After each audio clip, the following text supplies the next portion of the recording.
Rig is a bit too futuristic, I think, Mm. to sci-fi. But rig charges would work. Rig Well, yeah. charges. Not to mention the rigging of a stage, if we wanted to go back to that. The other thing is that maybe it's a little too close to the rigging of a ship. Something we might want to save for the Yeah.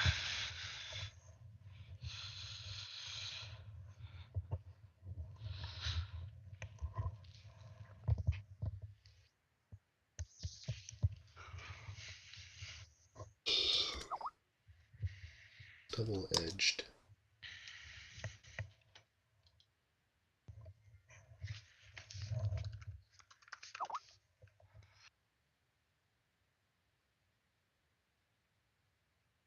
What about a pivot charge? Okay, let's think about this. It's consumed when they're direct damage. Redirected, that pivot would be. It's really. We started with the word pivot. I'd be less for it. Since we've spent so much time on this, I'm more. I mean, I went to. You said double edge, and that got me to redirect, which got me to pivot. Let's go to pivot. Pivot. Not really an axle charge. That sounds too. Swivel Geary. charge. Kingpin charge. Heart charge. Gear. Essence focus.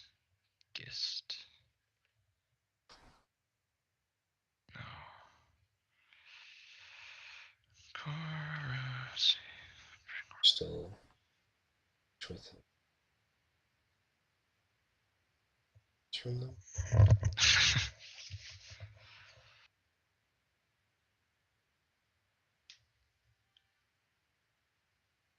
Pith.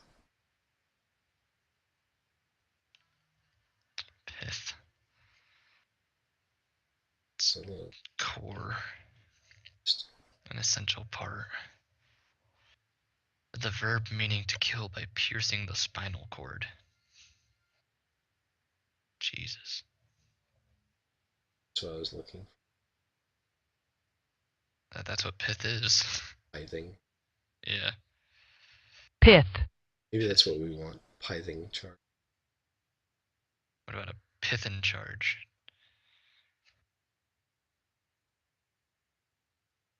Of course, then it draws comparisons to the magic. I got nothing to that. I mean, I wasn't drawn to that personally. Hold on, let me check P-I-T-H-E. P-I-T-H-E.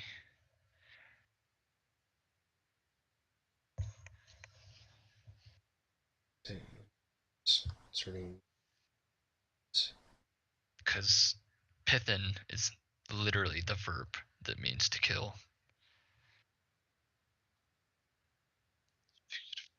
Just gonna make sure that pronunciation of everything is correct. It's pithing. It's pith. Is it? Right, but the ing, does the pronunciation change? Let's see. I was hoping thesaurus had it, but that's not even a word on Pith. Thesaurus. I can't even freaking say that word sometimes. Thesaurus. Pithing isn't even a word on there. Remove as much pith as possible.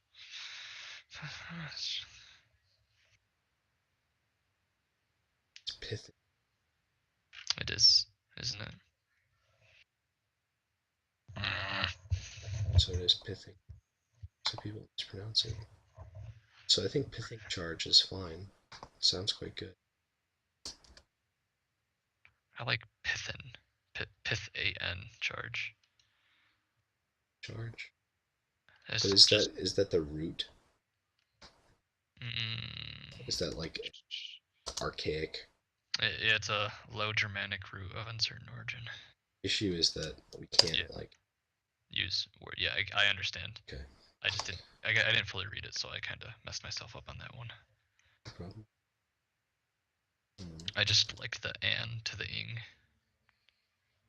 There was some way to something else to do that. Optimally, I would have loved an in instead of an an.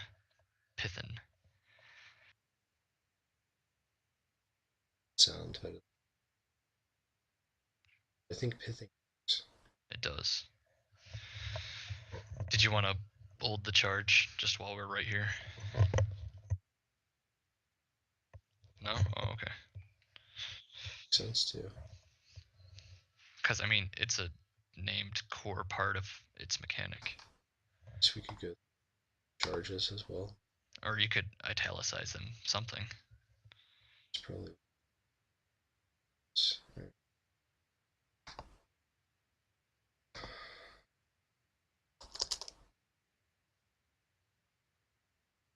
So this is going to make it easier for people here. Mm-hmm. Stacks. What I was worried about was that it would take away from immediately recognize what were the events. It's going to be fun. So we have erstwhile rook, persona, conceit. Excuse me. Conceit with its pithing charge. Yes. We've also got dominate. Passive. Persona you may may not exceed the total that you possess. What's to switch places with someone? Switch places.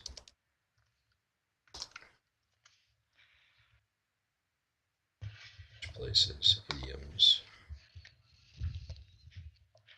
Places. So let's just try places.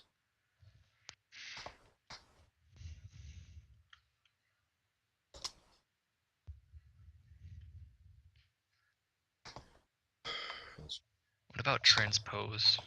Transpose. It's a good one. That does carry with it the combination of Yeah. transpose an image. I mean, and then you've got all those words that come off of transmogrify, transmute. Of course, those are very magical. Don't mind transpose. Something scientific. Transplace. I don't even think that's a real word, but it popped into my head. Just coming in. Warp, tamper. Slate. Transform. Diverge. Pivot. Oh, I was. Where did I go from pivot? Because I went in a whole direction with that. If this weren't a passive, I think that it would work.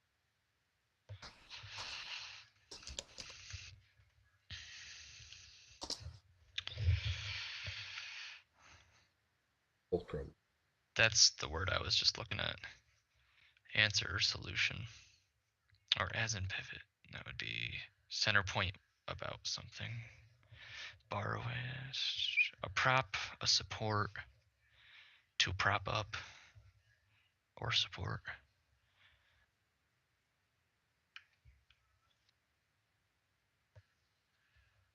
Erstwhile persona conceit. What about spindle?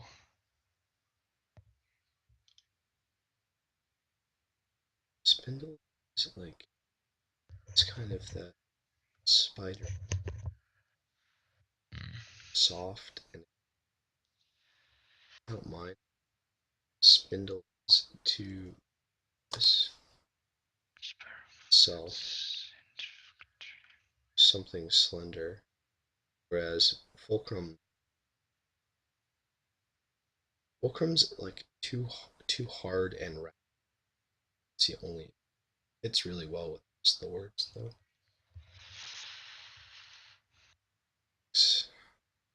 So too hard. It's like the perfect sound.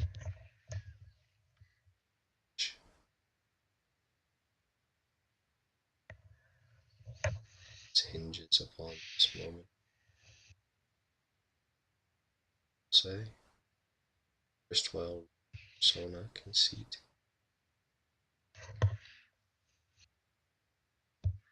It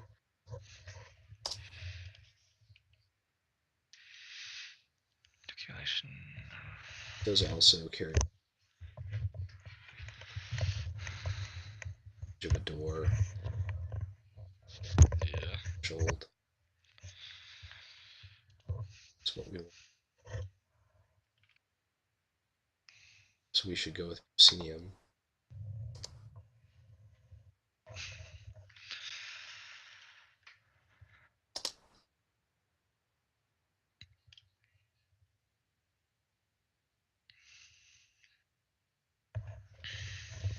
I don't know, something with syllables. First well, persona, conceit, proscenium.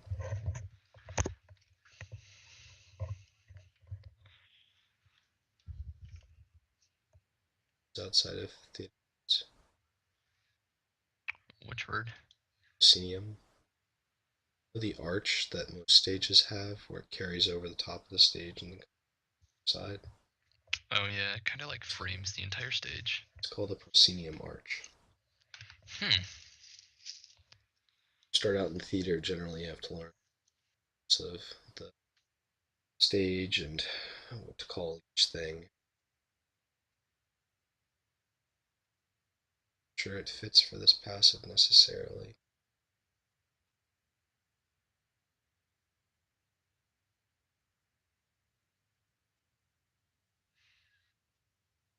Threshold is fine. There's a mechanic in Magic called threshold.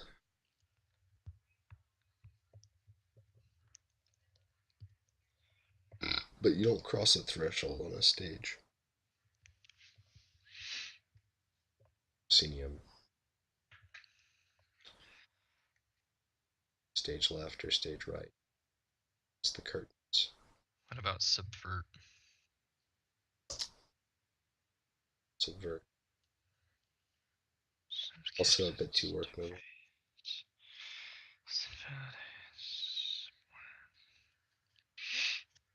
Hmm.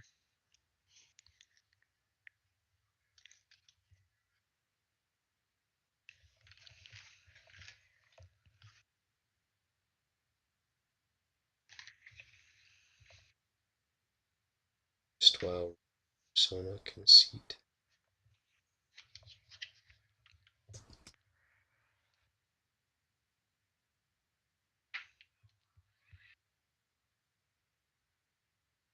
What about divide? Is veil fine? Fail.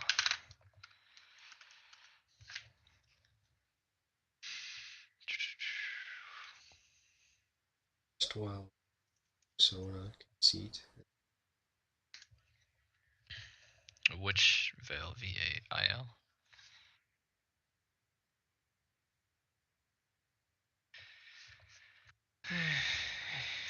That's what I meant to say. So instead of unveil, it's inveil. Taking your suggestion from Yes. slightly. I'm gonna go with yes on that. That's what you're doing. You're failing there.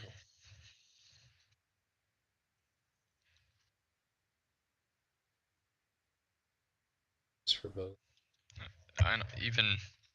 I think inveil makes it feel like it's more than one person. It's affecting a group. So we've got erstwhile, rook, persona, conceit, and domine.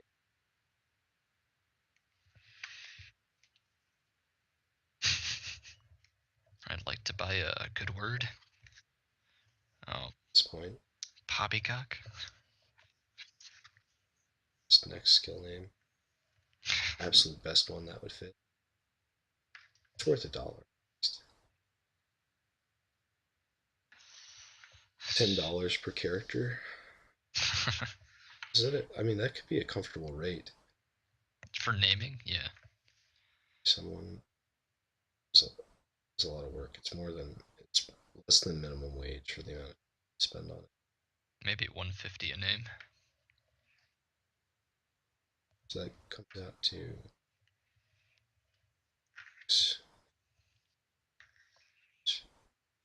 it's about 410. Guess you'd have to up. Yeah, it's not a lot. I mean, if someone did it super fast and they were still good, then heck yeah. Technically, you could make that would work.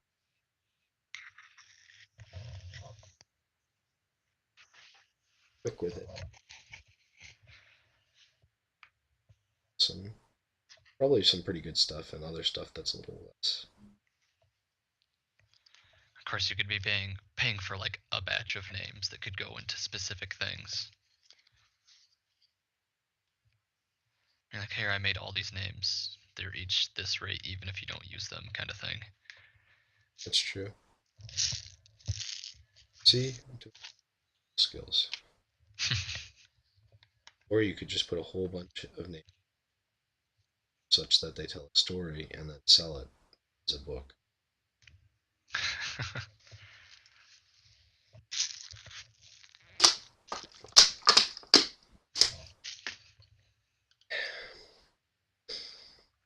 So, just while persona, conceit, tale. Each masked character must cast this ability for its mana cost. What about impose? Slightly to something that's a little freezing. Just like you're imposing from a distance. Sort of like you're the one controlling strings, but there's a word for that. Tier, something Relegate? It's more like officiating term.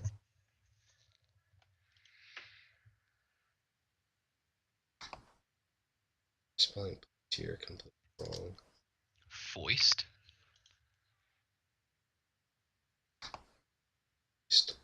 Foist. F-O-I-S-T. Foist something upon someone. It's not bad. It's just too round. Mm-hmm. I'm glad that you know what that means when I say that. Yeah, it's the sound of the word. Because I also feel like it's a little too short. Because it could get maddening if I'm saying all of these things. I hope it's not. No, it's like immediately when you say that, in my head I pictured a circle that got cut off on one side to a straight line. Exact. Super far. Ordain. There has to be. What about something along the lines of not actually this word, but ordain? Dane is a little too Administrative. Priest. Mm. Puppet master. Tier. So let's go to puppeteer.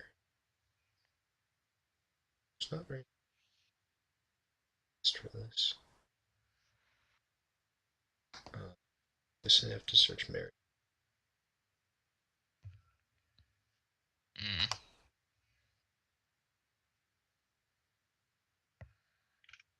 Why? Marion that's puppeteer is called a marionist, which is such a monster to keep our happy.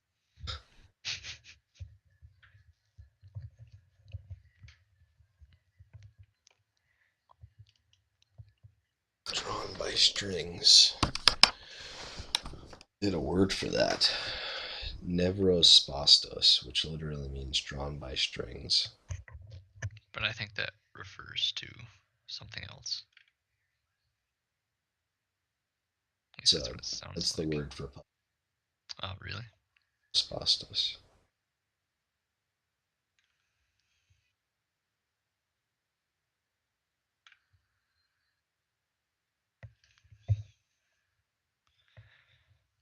What about manipulate? No, that wouldn't work. String. Dominate. Sutra doctors to the show manager says or also means literally string puller. See, it's interesting. Conduct. Our language has created such a innocuous term for tier. Puppet master certainly kind of takes the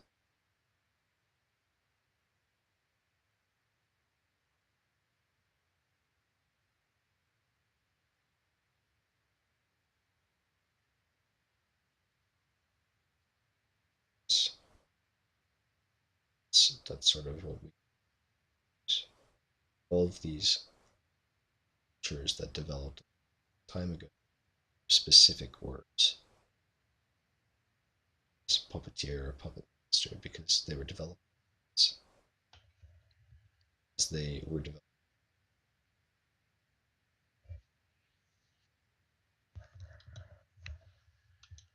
Had fallen largely, which limits us somewhat as accurate as we could be using another language.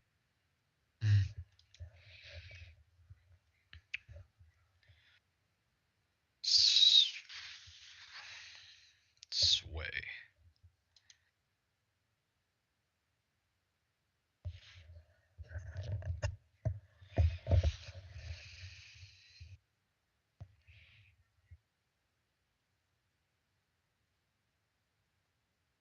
Clout.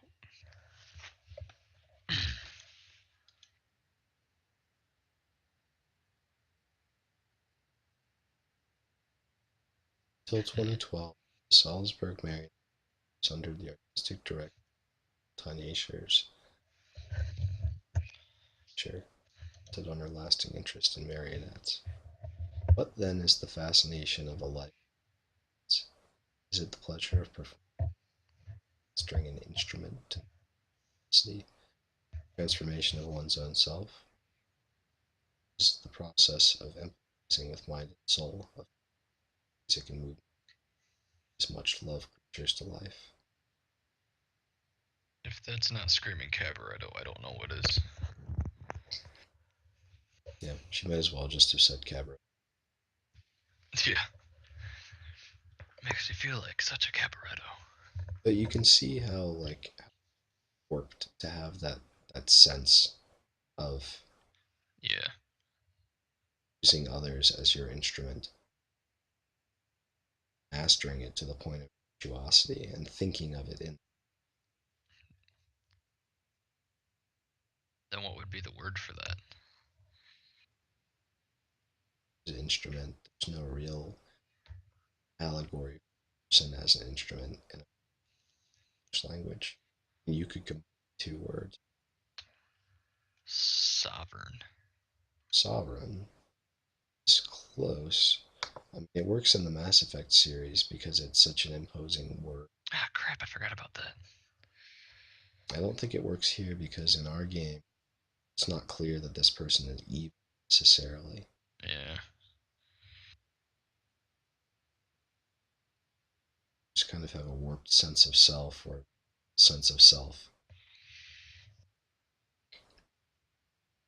Life is caught up in the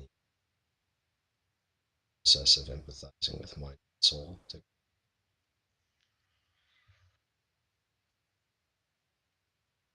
Interesting character.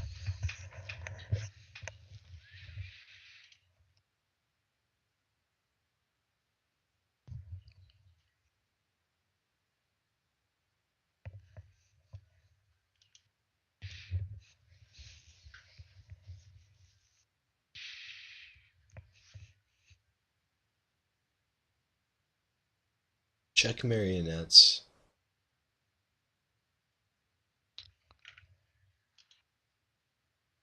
I already did. Oh no, sorry. I mean like check, check. Have no central rod and strings that are attached to the head, shoulders, and back. These are the most difficult to manipulate to the absence of the central rod. This absence of the central rod. Interesting story context to base one of like missions on absence of the central rod. Someone who you had complete. Puppetry.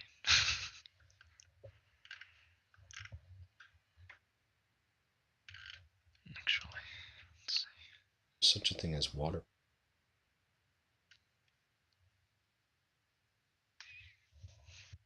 Originated century.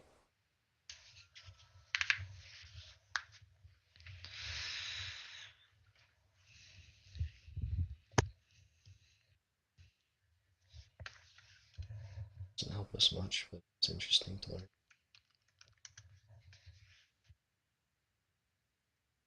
Shadow play.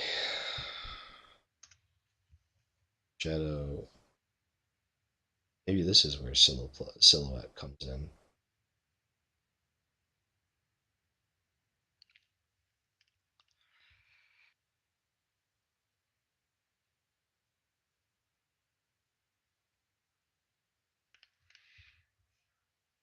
I think it probably is.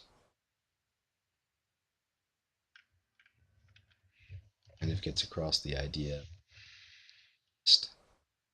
Gets across the idea of shadow of a single person.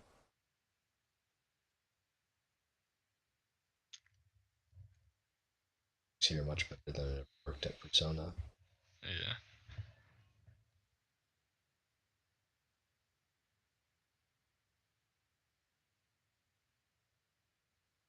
And shadow play. Actually, I'll send it to you as well. So you have more for why I think this works better. Well, you don't gotta sell it to me. You gotta sell it to people who would play the game. Sure. But I mean, if you really think about it, a lot of the time, and it's closest to the perspective of everything else in the background, into not obscurity so much as comfortable inattention. Yeah. Sometimes you can play with that. In fact, I went to go see this play. So I'm trying to sell you listening on the fantasy of it now. It's a two-man show, and it's based on the life of Mark Jew. Painting, not so much. Mark Rothko is this painter. He's the guy who put big splotches of, not like Jackson Pollock, splotches of color, but more like determined shapes, like two different colors on one other. He's playing with the opposition of color quite frequently. If you want to, you can go look at his work. I'm going to see.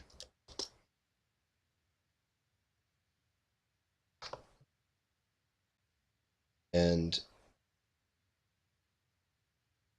in life, there's apparently very opinionated, thought a lot about his art. Not really to justify it. I guess to justify would have seemed fairly simple to people. It is fairly simple, but go up next to his art in person, you see it create, you see it on stage, and the proper it doesn't look like it looks on your computer screen. Oh, hey, wait a minute. I actually had to study this guy in art history. I specifically remember the orange and red. the movement and the contrast, the strokes, the depth is able to create using just oppositions of. It's not something that painters hadn't done. Certainly, it fit into. It's just the way he did it. No one else had done it like that. It's created quite the same volume um, using that form, using his specific form that no one should try not so much. Anyway, Yeah, come learn RPG design, art history, and shadow puppetry. Yeah, I guess that is what this is. But there's a play that came through. It's based on his life, and it's him and his assistant in his shop. It's a one setting play. Shop. It's quick cutouts, or they'll leave the shop for an intermission or something, and then they'll come back just like they're spending a day in the life. Mark Rothko is this big, but Braden was big, very boisterous, very intelligent person. I want to see if I can find the exact, because even though it's going to strain me to read it, it's a fantastic issue, I think, to sort of put into while watching.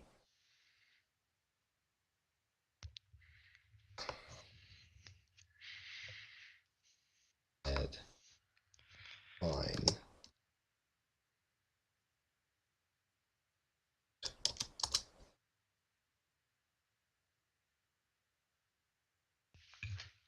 Excuse me.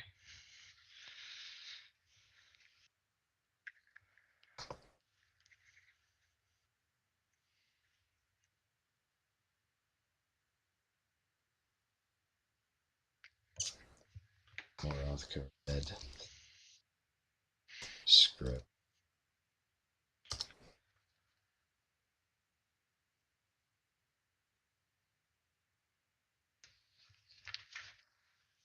I think I found.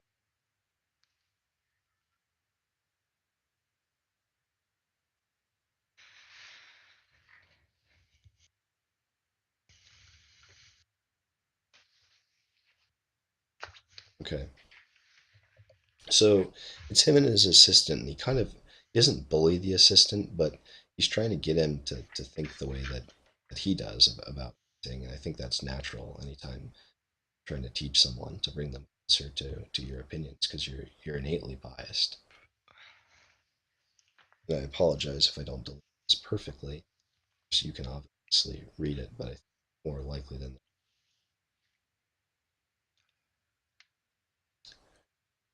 people are here at a stream to be so. So anyway, they're talking about like Andy Warhol pop art, uh, something that matters a whole lot to the character, obviously, because he feels that he's being threatened. Rothko feels like he's being threatened by something that he doesn't perceive as art.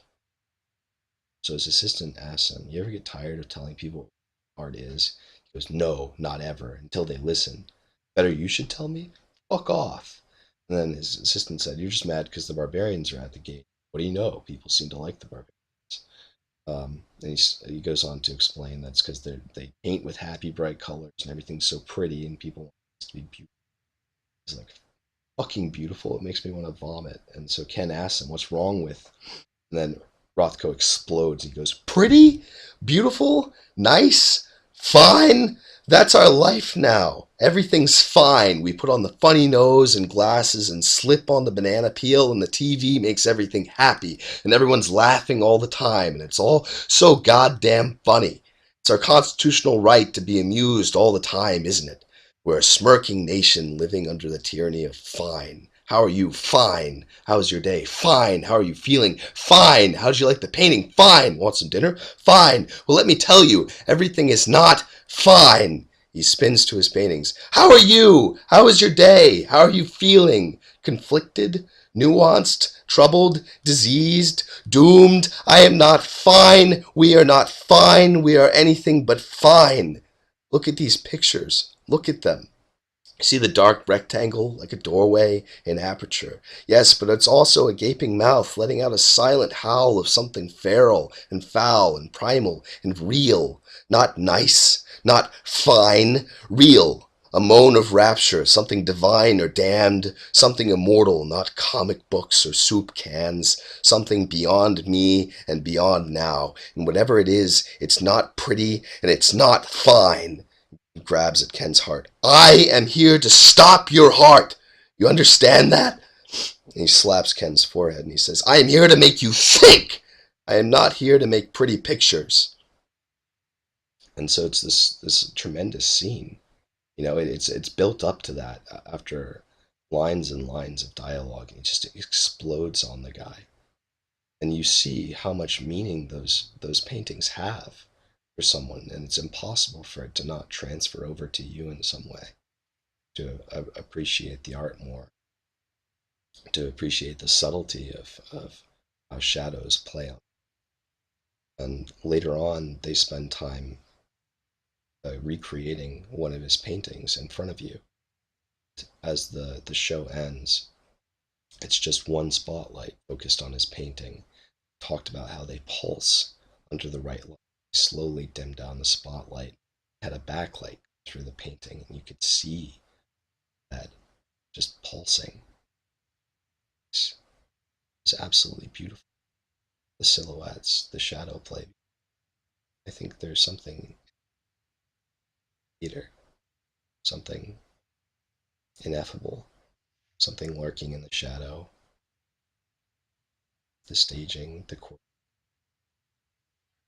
And perhaps my personal experiences, this play specifically leaning me toward using the word silhouette, and of course a player will never understand to see if why, for me specifically, it's, and hopefully it wasn't too much of a